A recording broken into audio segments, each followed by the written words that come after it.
Mis queridos amigos, muy buenas noches. Mi nombre es Celso Noval y soy el director de este subprograma del Ágora que se transmite por el canal 80. Y si no tienen telecable, pues nos puede ver en vivo por internet. Así es que empezamos su programa El Ágora recordándoles que nuestro canal TV 80 nos da la total libertad de expresión siempre y cuando digamos la verdad. Como me dijo alguien, alguno de los dueños alguna vez, péguele a quien le pegue y duélale a quien le duela, pero que sea con la verdad. Mi invitado de hoy es un gran historiador e investigador orizabeño, don Héctor Trejo Huerta, que es la segunda vez que tenemos el gusto de tenerlo en este programa. Bienvenido, Héctor. Muchísimas gracias, don Celso, un gusto estar aquí. Pues ya el saludó. Entonces, hoy nos va a platicar él. Quiero decirles que en el primer programa me regaló un libro y cuando lo vi de este tamaño dije, Dios mío santo, me lo voy a echar como en 6 meses. No, me lo eché como en una semana. Y hoy precisamente vamos a platicar de ese libro que trata de un gran orizabeño llamado don Antonio de Sesma y Alencastre. Yo ya leí el libro y como siempre no aparece en la historia de México y desde luego que es por ser católico.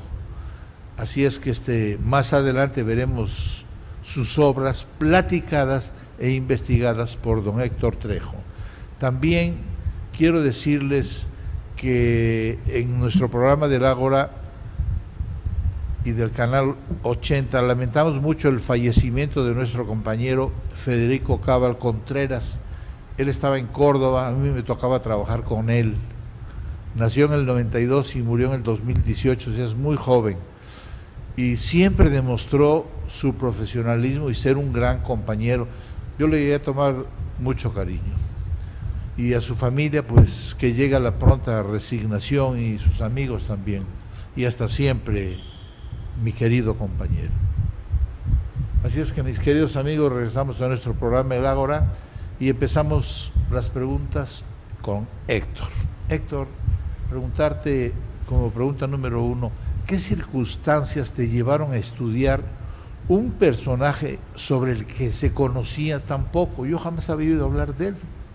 Así es, don Celso, fíjese que es una característica de la historia no oficial, es decir, cuando nosotros nos damos cuenta de que la historia está construida regularmente a partir de investigaciones de los grandes historiadores, de las grandes caras y rostros que forman parte de esta primer plana de la historia mexicana, regularmente llegamos a asumir que en realidad todo se conoce, que ya todo ha sido descubierto, pero con el caso de don Antonio surge una particularidad, y esta es que finalmente se trata de un personaje que contribuyó en la primera fila del proceso de independencia mexicano y sobre el cual desafortunadamente no existían mayores investigaciones que las circunstanciales. Algunos investigadores ya habían trabajado algunos vínculos de parentesco, habían trabajado la parte económica, un poco la contribución a los ejércitos de Morelos y todo el movimiento armado de 1810 a 1821, pero hacía falta la pieza clave, es decir, cómo explicar ese proceso de cambio a partir de un personaje, a partir de un hombre que sí tuvo vínculos importantes con las élites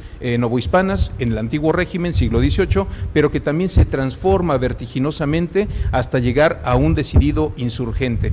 Entonces, bueno, evidentemente este camino tuvo un inicio y me gustaría compartir con ustedes la portada de un libro. Este libro lo presentamos en el 2015 en el Museo de Arte del Estado, gracias al apoyo de la maestra Milena Koprivitska Acuña. Este librito, pues bueno, fundamentalmente habla de una serie de socios que formaron parte de una interesante sociedad económica. De hecho, es la primera sociedad económica en España. Estamos hablando de la Real Sociedad Vascongada de los Amigos del País, que estuvo bajo la protección del rey Carlos III. Es decir, no era cualquier grupo de amigos charlando sobre política y sobre, digamos, los tratados ilustrados y filosóficos de la época, sino que eran gente que estaba en primera fila de un proceso de cambio que llevaría a la modernidad, y este proceso de cambio y transformación técnico a todos los territorios del Imperio Español. Entonces, en este pequeño libro yo trato a uno de los hijos de Antonio de Sesma, se llama Juan Mariano Evangelista de Sesma y Sesma, lleva el doble Sesma, sí. Y él es matriculado en el seminario de Vergara, que había sido creado por la Vascongada. Digamos que a partir de esta investigación que empezó en el 2007, yo me empecé a interesar en este personaje por dos circunstancias. En principio, mi familia paterna, que es orizabeña, me permitió también una larga temporada de archivo. Yo estuve algunas temporadas amplias en Orizaba, directamente en el AMO, en el Archivo Municipal Orizabeño, y esto me permitió también entonces empezar a generar una serie de datos que me llevarían un poco de la mano a otro segundo lugar muy importante para mi familia y para la historia de don Antonio, que es Chalchicomula de Sesma. Todo el mundo lo conoce con el nombre tradicional San Andrés Chalchicomula de Sesma, pero muy pocos saben que es de Sesma, justamente porque para 1910 el Congreso de Puebla le confiere esa distinción en reconocimiento a los servicios de don Antonio. Cuando llegué yo a San Andrés me decían muchas personas, oiga, ¿y será que don Antonio haya sido sanandreseño? Y yo les decía, bueno, por más que quisieran que fuera sanandreseño, no hay evidencia material de ello. Entonces me tuve que someter a la documentación que resguardaba el lugar donde fue bautizado, que era la iglesia de San Miguel Arcángel en Orizaba, donde encontramos el registro bautismal, y bueno, esto nos permite entonces empezar a descubrir las redes de parentesco que nos permitirían dimensionar la cantidad de miembros de la familia Sesma, en ese sentido, para empezar un trabajo histórico-biográfico sobre este personaje. Es un orizabeño muy fregón. Ahorita él nos irá platicando y nos irá adentrando en la vida de este hombre. Y volvemos a lo mismo, fue bautizado. Así es. Entonces, toda la masonería, por eso le quitaron a San Andrés, por eso le quitaron el nombre que tenía. ¿Cómo me dijiste que era? San Andrés Chalchicomula, bueno, ahora ya es de Sesma después de 1910. Era San Andrés Chalchicomula. Y ahora es de Sesma. Y a partir de 1910, Chalchicomula de Sesma. Se le quita el San Andrés, digamos, un poco los avances de la guerra de reforma y esta secularización política, le quitan el santo como nombre oficial y queda Chalchicomula de Sesma para 1910. Para 1910. No me acuerdo quién estaba de presidente, porque aquí el pinche loco que empezó a hacer esas cosas fue Luis Echeverría, que Dios lo tenga en su santa madre allá en el infierno, mano. Me gusta porque estamos hablando de orizabeños importantes, y yo quiero también preguntarte algo. Un estudio de esta naturaleza evidentemente debió ofrecer no pocas complicaciones. Quiero que nos cuentes algunas de ellas. Me hablaste de la familia, que los fuiste a ver y que no dejan que nadie toque los archivos, claro, que los guarden, porque si cae la masonería sobre de ellos no los volvemos a ver.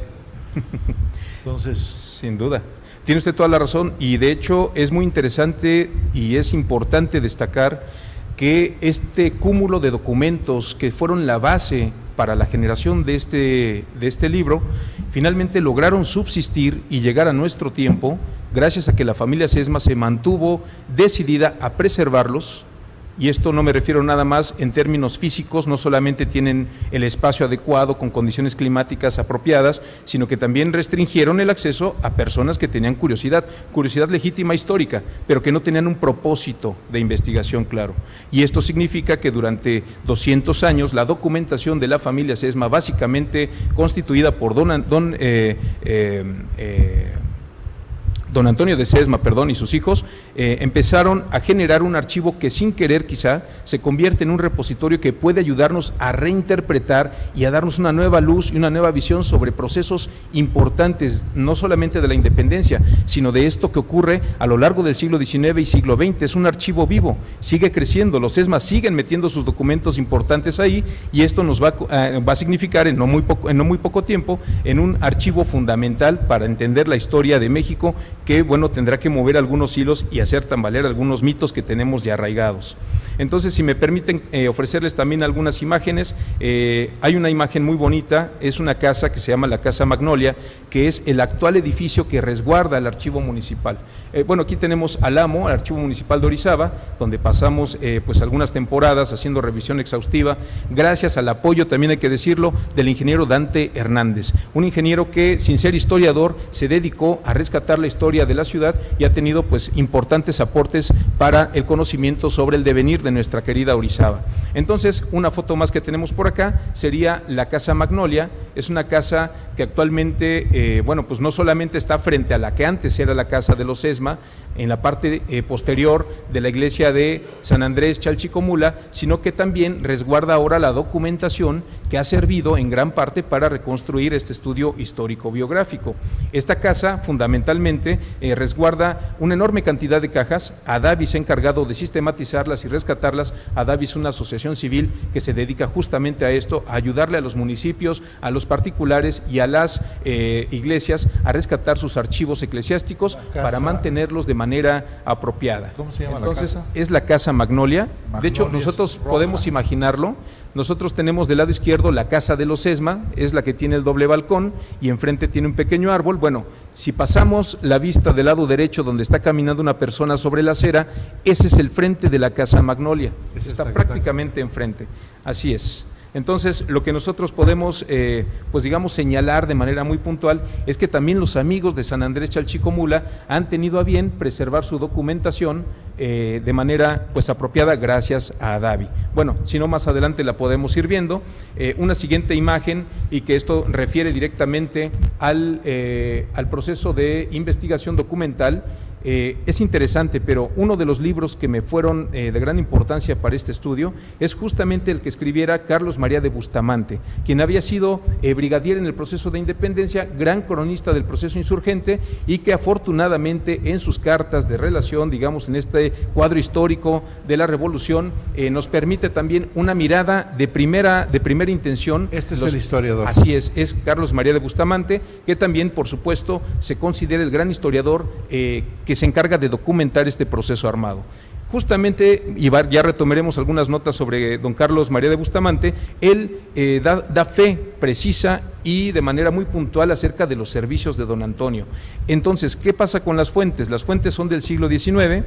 No hay documentación suficiente en los archivos públicos que nos permitan hacer un estudio biográfico, y entonces uno tiene que empezar a meterse a terreno, tal cual lo puede hacer un extensionista, tal cual lo tiene que hacer un geógrafo, alguien que se dedica a trabajar la tierra y caminar, porque de hecho me tocó pues un poco la búsqueda de las haciendas en las cuales la familia había tenido presencia, y afortunadamente después de un par de años de rastreo intenso en Puebla, pudimos dar finalmente con los descendientes de don Antonio. Perfecto. Sí. Se fue el primer tiempo. Vamos a un corte, mis queridos amigos, ahorita regresamos.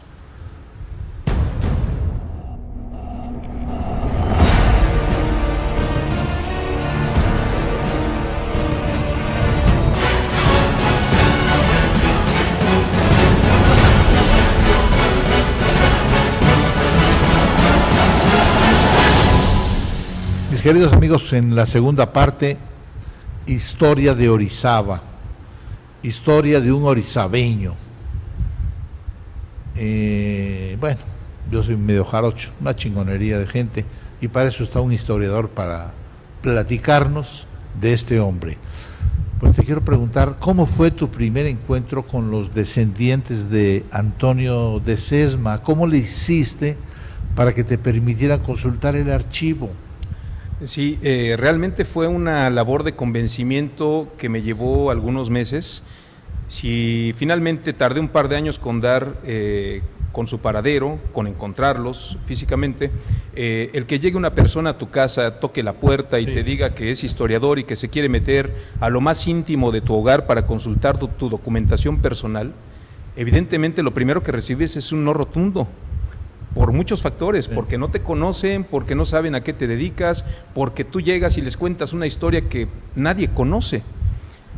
evidentemente estaban en todo su derecho los ESMA, y fue al final, un poco este libro que trabajamos en el 2015, lo que me permitió empezar a platicarles acerca de un personaje que ellos mismos no tenían tan presente. De esto hay que decirlo también, para la misma familia se había perdido la memoria de don Antonio de Sesma, pero a partir de la documentación que fui rastreando en diferentes archivos, Orizaba, Chalchicomula, la ciudad de Puebla, la Ciudad de México y algunos otros que rastreamos en Navarra, se fue abriendo un panorama enorme y complejísimo en el cual pues los ESMA se dieron cuenta de que tenían en su poder documentación que no solamente enriquecería la historia de Orizaba y de Chalchicomula, sino que enriquecería la historia de nuestra nación, de nuestro país que estaba en un proceso de independencia, y un personaje que había quedado injustamente olvidado, que se había relegado a lo más oscuro de las sombras de los hombres que nos dieron patria, o al menos así nos han hecho creer. Y es entonces que se dan cuenta de que esto tendría que tener un desarrollo, por supuesto, muy de la mano con ellos, un trabajo muy estrecho con ellos, y esto finalmente nos permitió, después de una amplia negociación, entablar una relación cordial, que arrancó justamente con el proceso de independencia. Entonces, si gustan, podríamos ver la imagen 5. En la imagen 5, los libros de texto, al menos las grandes fuentes del siglo XIX, referían que don Antonio de Sesma había fallecido justamente durante la captura de Morelos. Estamos hablando, exactamente, entonces, cuando Morelos es capturado por el ejército realista, alguien en un parte de guerra se le escapa decir que don Antonio de Sesma, el viejo, porque así le llamaban para distinguirlo de su hijo Ramón de Sesma, que era un poco más joven, decían que el viejo había fallecido en ese proceso. Y es entonces cuando me da la impresión de que muchos historiadores le dieron carpetazo al asunto y dieron por finiquitado el caso, ¿no? Entonces, es interesante, pero la misma captura de Morelos se convierte en el fin, digamos, oficial de la historia de don Antonio de Sesma. Si gustan, podríamos ver la imagen 6. Hay un historiador, hay que decirlo también, yo no soy el primer historiador que entra al archivo Sesma, ya lo había hecho un historiador de origen alemán, el doctor Herbert Nickel, para su libro Morfología Social de la Hacienda Mexicana. Fue el que consultó en primer lugar hace 40 años el archivo de los Sesma.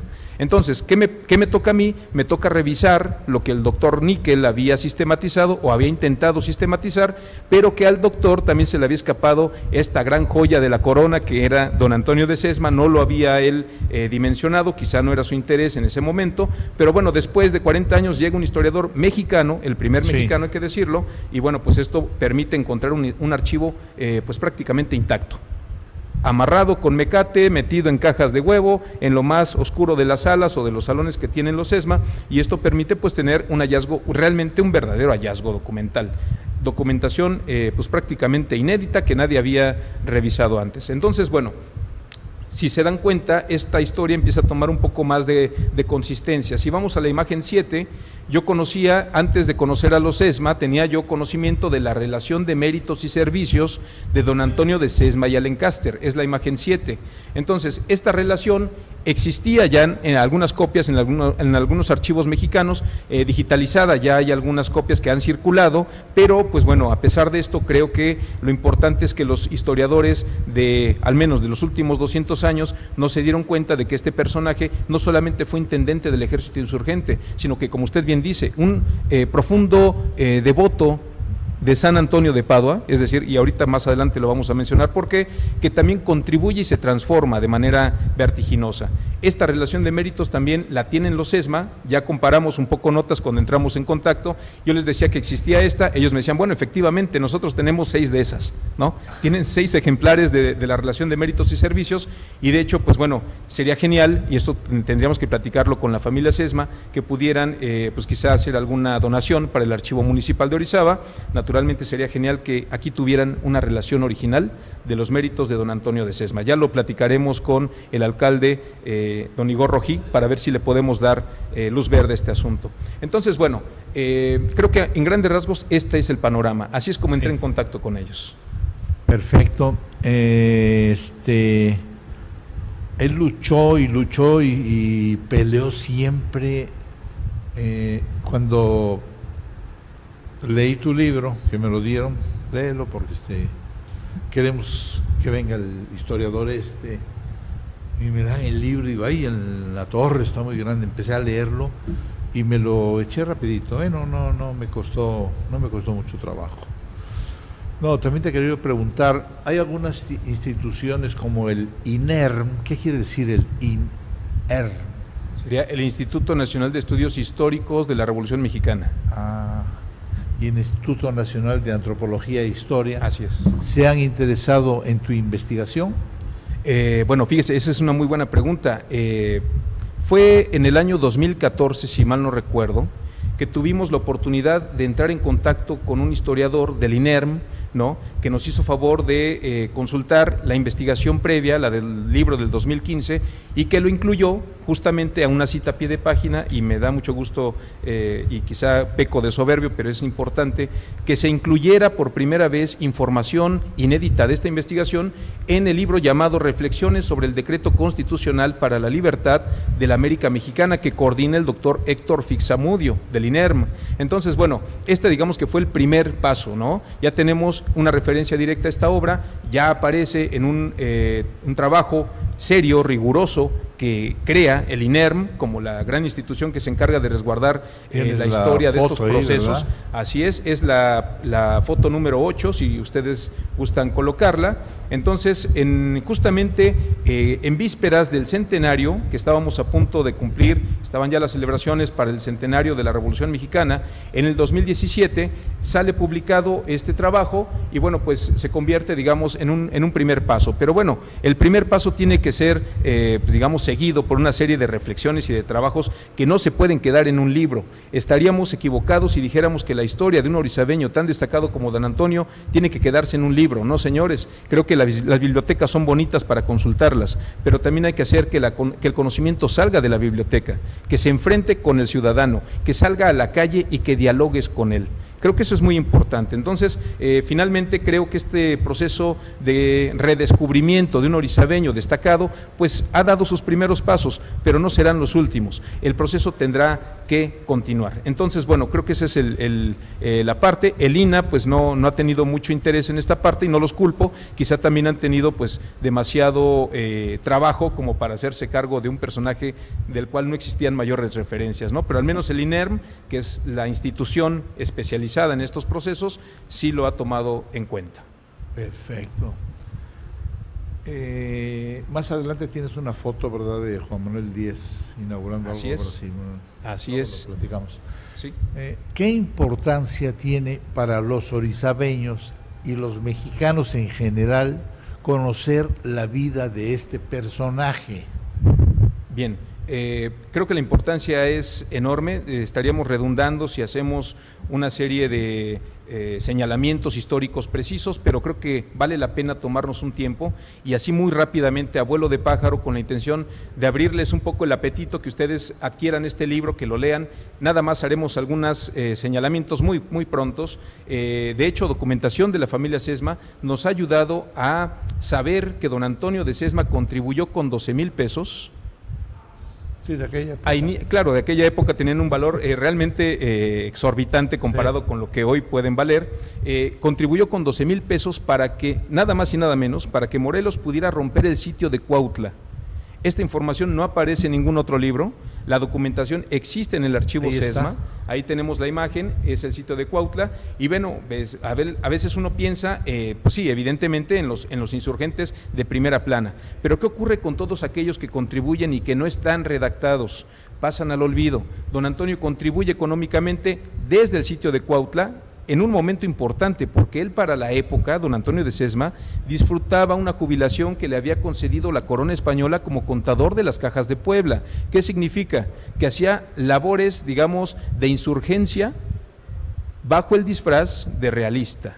Es decir, sí, técnicamente, legalmente era realista, porque disfrutaba de un pago que le daba la corona, pero de manera secreta apoyaba la insurgencia. Sí. Y de hecho es una de las líneas de trabajo que tengo ahora. Es muy probable que Antonio de Sesma y su hijo Ramón pudieran haber tenido, si no adscripción al grupo de los Guadalupes, que esto es muy importante, a este grupo secreto que bajo la advocación de Nuestra Señora de Guadalupe apoyaba el proceso de independencia, sí pudieran haber tenido una relación muy íntima y estrecha con ellos. Esta es una línea sobre la cual voy trabajando ahora con este archivo de los Sesma. Entonces, bueno, otro servicio más, y de hecho esto es muy interesante, en el cuadro histórico de Bustamante, si gustan poner la imagen 10, en el archivo personal de don Carlos María de Bustamante, y de hecho en el cuadro histórico que redacta, es la imagen 10, aparece una cita interesantísima que no me la quiero perder, disculpar a Celso, pero creo que es importante, porque es el punto de vista y es el testimonio de un personaje que estuvo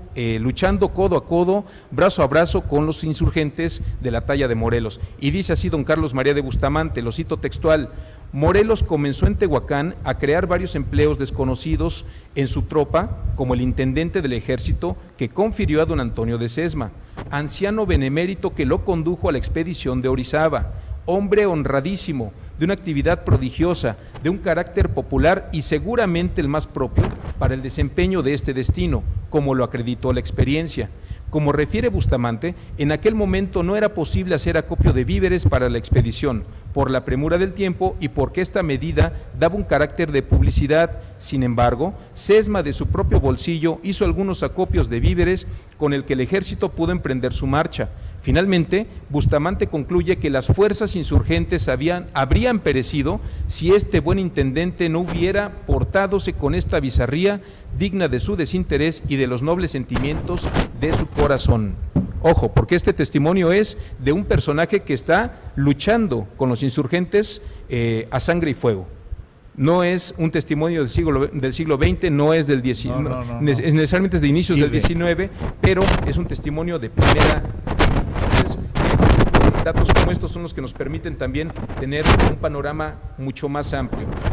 Posteriormente, todo mundo recuerda, y esto se ha, digamos, cristalizado en la memoria popular, todo mundo asume que don Antonio donó 300,000 pesos en oro. Así lo dicen los testimonios del 19. Sin embargo, si vemos la fotografía 11, Antonio de Sesma, nosotros nos vamos a dar cuenta de que esto es una imagen romántica. Don Antonio para la época no tenía mucho dinero, don Antonio estaba en una crisis económica profunda y lo único que podía dar era su experiencia, su conocimiento y por supuesto los recursos materiales que no eran monedas de oro, no era plata, sino que eran cosechas de papa y de haba, eran pertrechos para la guerra, eran armas, era pólvora, eran caballos, eran implementos para pelear en el campo de batalla. Entonces, ¿qué significa? Que esta imagen romántica de Antonio de Sesma entregando los arcones de oro a Morelos, pues bueno, no pasa de eso, una imagen romántica. Don Antonio, como buen contador, llevó un registro preciso y puntual que viene registrado en el libro que ustedes podrán leer, en el cual registra cerca de 270,000 pesos, que no están en monedas de oro, sino que son apoyos constantes que dio a la insurgencia durante 5 años. De 1812 a 1817. Si ustedes lo comparan con lo que hicieron otros insurgentes, por decir, y no por manchar la imagen de Javier Mina pelea 1 año a favor de la insurgencia, 1 año, la famosa expedición de Mina. Don Antonio pelea 5 años, y no solamente pierde su hacienda, pierde a 2 de sus hijos, Ramón de Sesma y Miguel de Sesma, que es fusilado en Actopan, Veracruz, cuando hacía labores de espionaje para conseguir que los norteamericanos apoyaran el proceso de independencia. Entonces, causas hay muchas para sentirse orgullosos de don Antonio. Creo que las causas son enormes. Vamos a un corte comercial, ahorita regresamos, compañeros.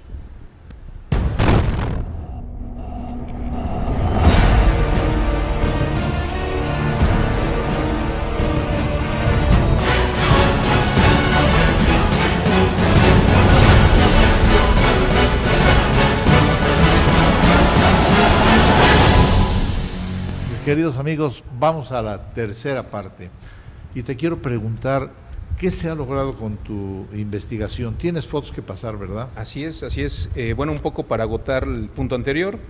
Ok. Si gustan, porque... Sí, por favor. ¿Sí? Bueno, entonces, es ¿qué foto importante. es? Así es, estamos en la foto 12A, la casa donde se alojó Morelos. Muy interesante, es una casa que todo mundo hemos pasado por ahí, sobre la calle Real. Todo mundo hemos visto esta placa magnífica en donde nos hablan de que en esta casa se alojó el caudillo de la independencia mexicana, general don José María Morelos, los días 29 y 30 de octubre de 1812. El problema de esta placa es que solamente refiere al personaje principal del proceso.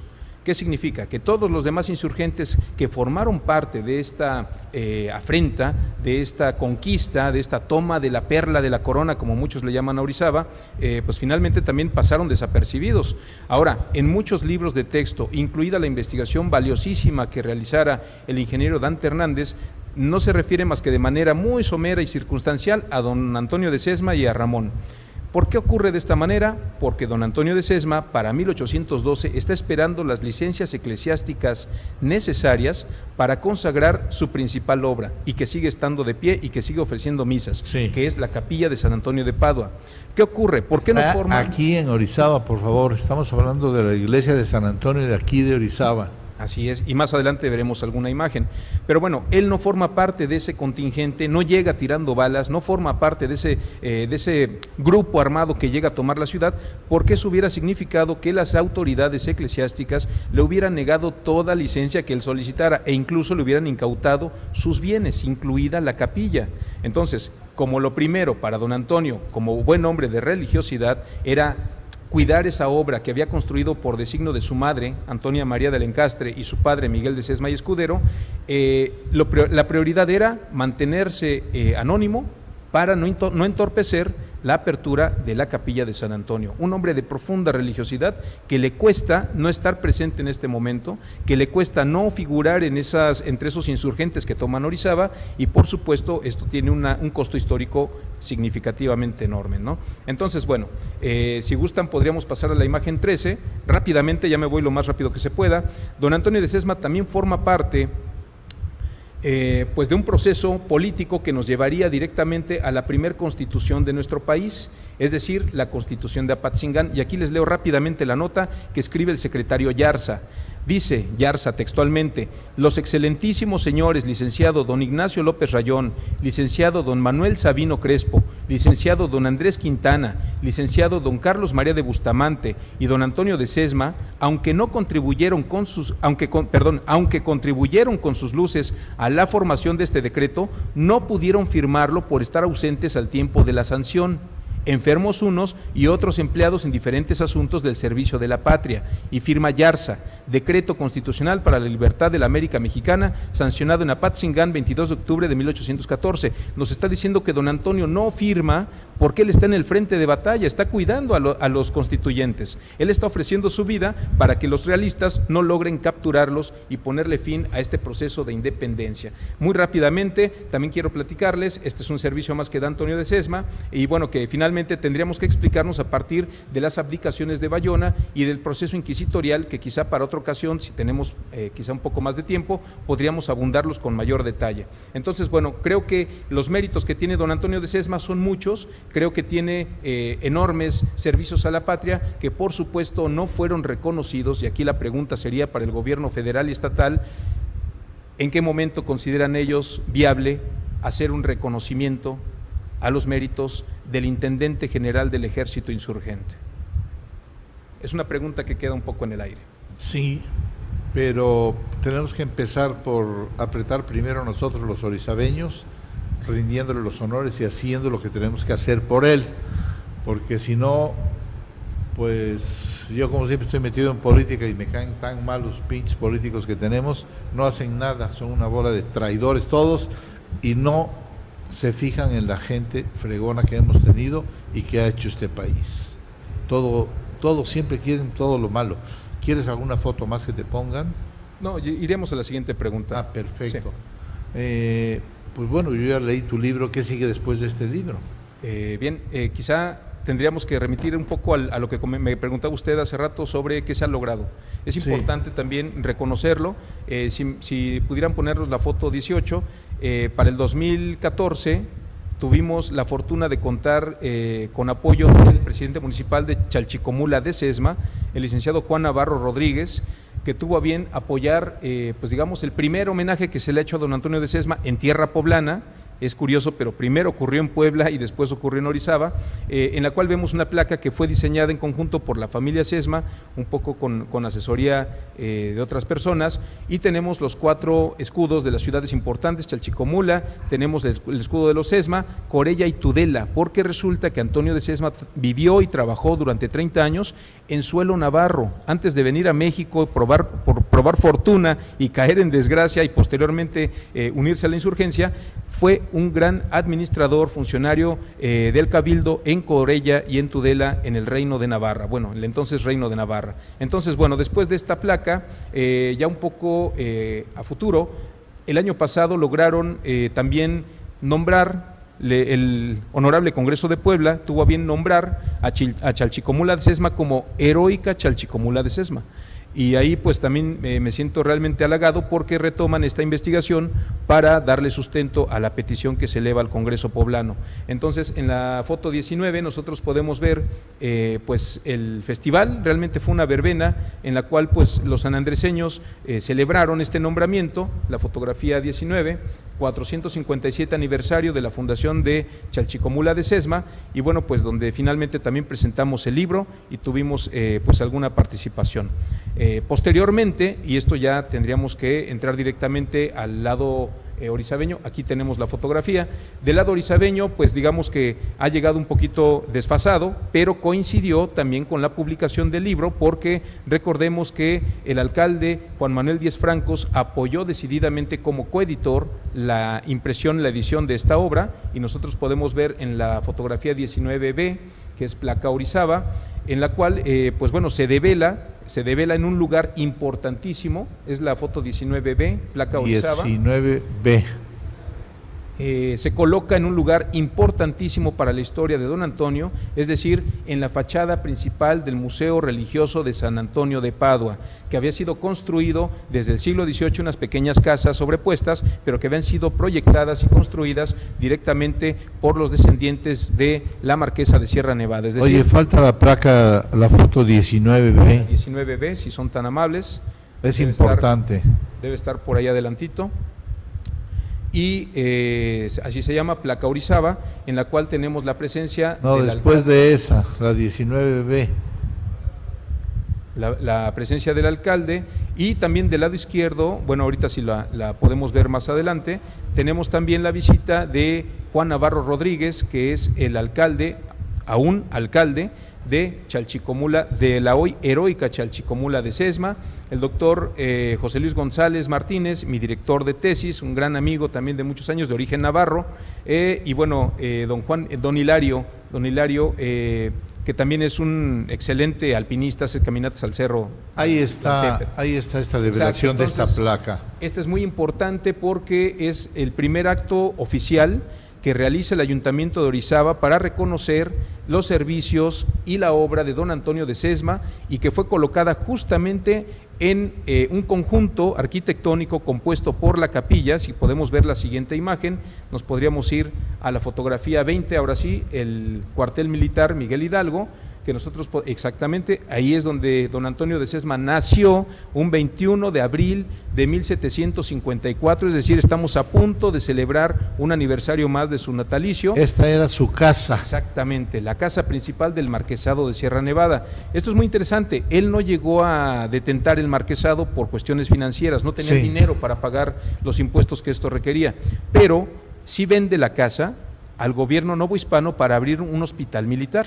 En tiempos donde la urgencia por llevar fuerzas armadas a las costas para proteger, digamos, al territorio novohispano ante una inminente invasión inglesa, van a requerir este tipo de establecimientos. Posteriormente, después de la independencia, el hospital militar, que era novohispano, se convierte en un asentamiento militar ya de los cuerpos regulares del moderno Estado-Nación mexicano, del México independiente.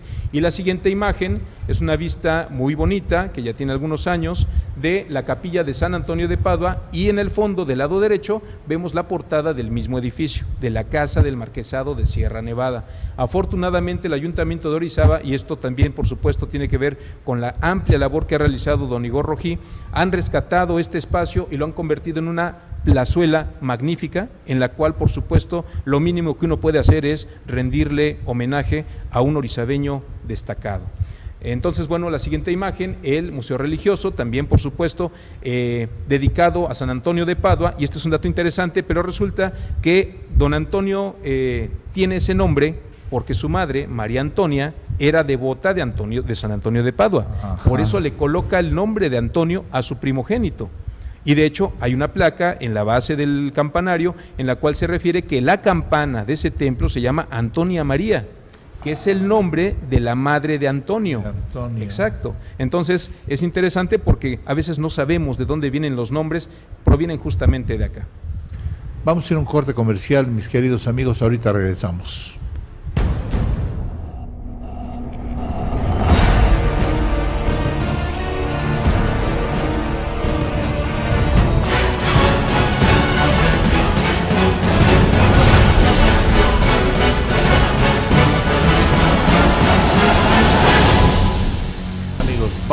con la cuarta y última parte, ya se está acabando el tiempo. Y cómo he aprendido hoy Chalchicomula de Sesma. Ni la más remota idea tenía yo de eso.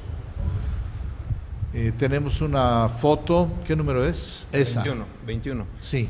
Y bueno, me encantaría leérselas. Esto está escrito en el siglo XVIII, requiere de un tratamiento especial, hay algunas abreviaturas, pero rápidamente se las describo. Adelante. Es una carta en la cual don Antonio le agradece un envío que hacen los habitantes de Izhuatlán, es decir, el antiguo barrio de Izhuatlán, que por supuesto después se convierte en Izhuatlancillo, municipio que ahora todo el mundo conoce al norte de la ciudad, pero que no deja de ser interesante por la fecha y por lo que dice la carta. Dice, les leo nada más la última parte, dice: me entregaron los portadores, está narrando Antonio de Sesma, me entregaron los portadores 4 calabazas melonas, 6 piñas, 12 chayotes y 12 cajinicuiles, en señal de que soy chayotero y del barrio de los cajinicuiles, que agradezco. Con esto quedo de vos, su amante, padre y paisano y servidor Antonio de Sesma. Este es uno de los testimonios quizá más viejos en los cuales se refiere no solamente el calificativo de chayotero, sino una identidad como orizabeño. Es decir, no solamente es chayotero, sino también del barrio de los cajinicuiles. Bueno, hoy le llamamos jinicuiles, ¿no? Pero fundamentalmente nos refiere a que era un personaje que en la última parte de su vida, después del proceso de independencia, se queda avecindado en Orizaba y finalmente muere un 16 de febrero de 1830, imagínense eso, casi 10 años después de que termine el proceso de independencia, fallece en Orizaba y es conducido a Camposanto en una, pompa fúnebre bastante sencilla, bastante humilde. Él pide que se entierre con el hábito de San Francisco y que se le notifique a los hermanos del Carmen, porque él era parte de esa cofradía del Carmen, era hermano de la cofradía del Carmen, para que le hagan unas misas, en descanso de su alma. Entonces, ¿qué significa, mi estimado don Celso? Que don Antonio de Sesma nace en Orizaba, muere en Orizaba como orizabeño, como un buen orizabeño, y finalmente, por desgracia, termina en la parte más oscura de esa historia nacional, de esa historia oficial, donde nos hemos dado cuenta que hay mucho por escribir. Entonces, bueno, creo que ese testimonio realmente es muy valioso. Sí. Yo también quería preguntarte, pues, ¿qué sigue después de este libro y qué sigue? Bueno, pues fundamentalmente la investigación continúa. Creo que lo que se conoce a la fecha es poco. Me parece que toda la documentación que se ha trabajado del archivo Sesma solamente representa, si ustedes gustan, un 5% de lo que realmente puede aportarnos al conocimiento del pasado en México. Y bueno, fundamentalmente hay 3 proyectos que están en puerta. El primero sería publicar un catálogo documental, es decir, los 63 expedientes que utilicé en este libro del archivo Sesma, que no están en ningún otro lado, queremos transcribirlos y publicarlos para que los orizabeños y los mexicanos, el gremio académico internacional, pues pudiera tener una nueva fuente para reescribir, ¿no?, revalorar ese proceso de independencia. Un segundo aspecto que habría que tener en cuenta es que los descendientes de don Antonio de Sesma están interesados también en la generación de una fundación Antonio de Sesma, que se dedique al rescate, identificación y preservación del patrimonio histórico de la ciudad. Eso es muy importante. Platicaba yo con el alcalde, don Igor Rojí, y él está dispuesto a apoyarnos en lo que sea necesario. Lo que hay que hacer nada más es terminar de constituirlo legalmente y bueno, pues una vez terminado esto, pues empezar a trabajar, seguir investigando. ¿Por qué planteas que Antonio de Sesma escapó a la categoría de héroe? Y sí, te vuelvo a opinar lo que te dije cuando estábamos platicando. Yo opino que la masonería siempre desaparece a los católicos muy importantes. La masonería son los gatos de los judíos y de los banqueros de Wall Street, pero pues dame tu opinión, la mía es esa. En parte creo que la clave está justamente en que es un personaje que sobrevive al proceso de independencia y que en parte tiene usted razón. Los 10 años que siguen después de la independencia son de una convulsión política absoluta, es decir, Antes de que existieran los partidos políticos, en efecto, las logias masónicas, liberales y conservadores, se peleaban de manera intestina para conseguir el poder. Me da la impresión de que don Antonio no logra ser reconocido, y es por eso que digo que escapa a la categoría de héroe, porque al final el gobierno mexicano decide conferirle, esto es algo que nos debería de llenar de vergüenza, el gobierno mexicano decide seguirle pagando aquella jubilación que el rey de España le había dado a don Antonio como contador de las cajas, en vez de reconocerle como intendente del ejército insurgente. Esta es una verdadera burla. ¿Pero por qué ocurre? Porque don Antonio sobrevive al proceso, porque también había tenido enemistad casada con otro gran insurgente, don Vicente Guerrero, y porque también pues tenían conflictos con los, pues digamos, con el ambiente político de la primera década. Y en este sentido, la defensa que él hace de la capilla de San Antonio para conservar el patronato de esa capilla le genera también una enorme cantidad de enemistades que terminan por generar un ambiente, pues digamos, contrario a sus deseos. Entonces son muchos factores, creo que sí está de por medio la lucha interna entre dos bandos que están completamente obsesionados con el poder, no con la construcción de un Estado mexicano moderno y funcional, sino más bien con la obtención del poder, ¿no? Y en ese sentido tiene usted toda la razón. Creo que yorquinos y escoceses se peleaban tanto y quizá un poco tan caóticamente que no se daban cuenta que quedaban casos sin resolver, como don Antonio de Sesma, ¿no? En efecto. Sí, la verdad, pues yo a través de toda la historia lo he visto cómo han sido de sinvergüenzas y todo lo que han hecho. Pues estamos a punto de terminar, todavía nos quedan 10 minutitos. ¿Cómo debe de ser tratada la memoria de don Antonio de Sesma por los gobiernos locales y estatales?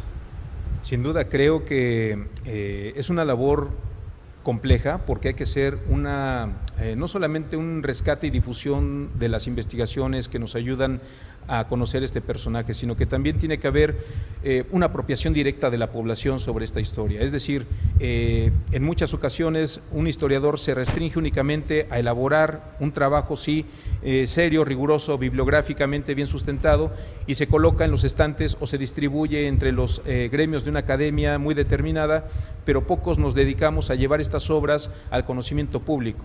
Usted me decía, y tienes toda la razón, el libro fue escrito de una manera muy ligera, no tiene el tecnicismo de las academias, justamente porque está dedicado a la población, porque sabemos que las personas, entre más fácil sea la lectura, mucho más amor y aprecio le toman al contenido. Entonces, creo que es muy importante sí hacer esta labor, no nada más con los municipios, no solamente con los estados, no solamente a nivel nacional, sino directamente con la gente. Cada vez que tengo la oportunidad de platicar sobre el caso de don Antonio, créanme que es un verdadero disfrute, hablarles de cómo se hace el proceso, cómo es la paleografía, cómo es que uno puede determinar qué libros son importantes en sentido constructivo para una obra. Y es en ese sentido que quizá el caso de don Antonio de Sesma, nos ha permitido entonces generar modelos de aproximación con la población civil, que no está obligada a saber de los tecnicismos que usamos los historiadores en las academias, pero que sí, por supuesto, está necesitada de mayor cantidad de elementos que le ayuden a reinterpretar esa historia, que a veces siempre es la historia de los vencedores, ¿no? Que a veces siempre es la historia oficial. Yo creo que precisamente esa forma de escribir este libro fue lo que me ayudó, porque me espanté cuando vi el libro y dije, en la torre no voy a poder leer. Y no, muy sencillo, muy tranquilo, tras. Gracias a esa escritura pude leerlo y pude enterarme.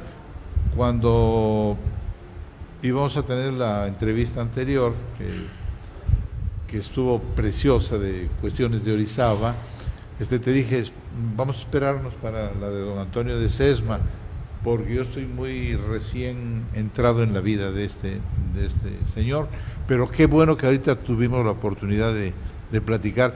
Yo la verdad, pues te quiero felicitar porque es un trabajo impresionante. A mí me tocó estudiar algo de periodismo de investigación en la revista Proceso, pero investigaciones de estas no tienen abuela, mano. Es que tienes que ir bueno, ahí está donde tuviste que ir, todas las referencias que tienes y todo el trabajo que te hago, y agradecerte el que estés en nuestro programa. De veras, mucha gente se arrimó a mí, que no los conozco, hoy me conocen de la televisión, y que les gustó mucho el programa. La verdad, dijeron, qué buen programa, qué bien se habló de Orizaba, pero me lo dijeron en Córdoba, no aquí en Orizaba, porque yo casi no ando en Orizaba. Bueno, pues muchas gracias. No, es la verdad. Es la verdad. Pues te dejamos que termines. Te damos 4 minutos, le damos. 2. Muy bien. Bueno, entonces yo le agradezco, don Celso. Al contrario, el que se siente honrado con esta visita soy yo. Perdóneme que lo contraríe, pero soy yo el honrado en este sentido. Y bueno, yo quisiera también agradecer a todos los interesados y a todos los que contribuyeron en esta obra. Son pues prácticamente 4 coeditores, que en realidad deberían de ser 5. El museo, por supuesto, el editor que nos hizo favor de hacer la impresión es Manuel Grañén Porrúa, ¿no?, que tiene, por supuesto, una larga trayectoria, un distinguido editor, nieto de uno de los libreros fundamentales en México. Tenemos también la participación de Adavi con la doctora Estela González Cicero, una enorme amiga, queridísima amiga, que nos ha apoyado en muchos proyectos anteriores y que ha apoyado al AMO en Orizaba. También, por supuesto, a la Universidad de Ciencias y Artes de Chiapas, que contribuyeron con la revisión de este texto. También, por supuesto, a la Sociedad Vascongada de los Amigos del País, a la cual tengo el orgullo de pertenecer. Y bueno, pues naturalmente al municipio, al Ayuntamiento de Orizaba, que en este sentido pues generan una especie de conjunción de estrellas que nos dan, por supuesto, la oportunidad de llevar una obra directamente a los orizabeños, ¿no?, para que podamos tener, pues digamos, esa otra versión no contada de un proceso que tuvo sus damnificados. Sí, la verdad, algo que me gusta siempre de Juan Manuel, pues yo soy de Orizaba. Aquí nací, pero tengo 50 años de vivir en Córdoba, pero algo que me gustó siempre de Juan Manuel es que siempre atendió a las cuestiones importantes orizabeñas, a las personas importantes de Orizaba. Qué bueno, señor don Juan Manuel Díez, que trabajó usted bastante. Qué bueno. ¿Dónde pueden buscar tu libro? Sí, hay 2 puntos. Uno es en la Dirección de Desarrollo Humano del Ayuntamiento, y con un servidor, quien guste agregarme en el Face, Jesús Héctor Trejo Huerta, yo les puedo dar un precio preferente y bueno, quizá charlar un poco más sobre la obra. Sí, porque está interesante. Yo la verdad cuando lo vi dije, Dios mío, ¿cómo voy a leer esto? No, empecé y traca, y lo acabé. O sea, lo terminé, no es que dijera yo aquí, no hombre, ya estoy hasta la madre. No, lo terminé y de ahí parte que conocerte a ti e invitarte a los programas, y espero que sigas siendo del programa El Ágora. No les hagas caso a estos de ahí abajo que luego te invitan ahí, no les hagas caso, tú eres del Ágora. Muchas gracias. Pues despídase usted, mi señor. Pues muchísimas gracias, don Celso, les agradezco el tiempo y por supuesto quedamos a la orden. Muchas gracias. Muchas gracias. Y a ustedes, mis queridos amigos, gracias por estarnos escuchando. Nos vemos, si Dios quiere, el próximo lunes de 7 a 8 de la noche en su programa El Ágora. Que viva nuestra gente mexicana. Y debemos de consumir productos mexicanos, mandar a chiflar su Mauser tanta porquería que nos llega de Estados Unidos. Debemos de ser mexicanos, pero no mexicaneros, mexicanos, y estudiar a gentes como estas tan importantes. A mí la verdad me impresionó que alguien tan importante no aparezca en la historia de México. Pues mis queridos amigos, muchísimas gracias. Si Dios quiere, nos vemos la semana que entra. Héctor, muchas gracias. Muchas gracias, al contrario, don Celso. Y de veras, gracias por estar siempre puesto con nosotros. Me da muchísimo gusto que te hablemos y estés puesto. Porque a la orden. Tienes trabajo y cuesta mucho trabajo hacer los programas. O sea, tienes que estudiar y prepararlos y formarlos. A la orden. Y ya terminamos, ya terminamos. Muchas gracias. Gracias, amigos. Hasta la semana que entra.